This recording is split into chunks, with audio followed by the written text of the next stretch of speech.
T twenty বিশ্বকাপকে সামনে রেখে দল ঘোষণা করেছে সাবেক চ্যাম্পিয়ন এবং তারা বাংলাদেশের গ্রুপ প্রতিপক্ষ বাংলাদেশকে হারানো তাদের একটা লক্ষ্য। কেননা ওয়েস্ট ইন্ডিজ এবং বাংলাদেশকে হারাতে পারলেই মূলত তারা সুপার 8 নিশ্চিত করবে এবং সেই হিসেবে তারা কঠিন দল ঘোষণা করেছে।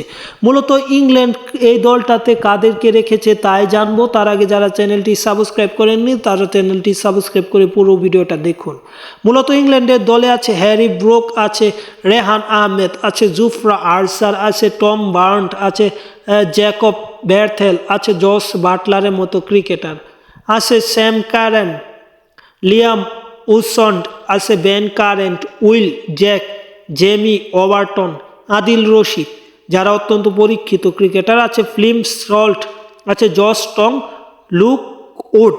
মূলত এই দলটাতে অভিজ্ঞ এবং তরুণ ক্রিকেটার আছে যারা মূলত ইংল্যান্ডকে আরেকটি শিরোপা এনে দিতে পারবে।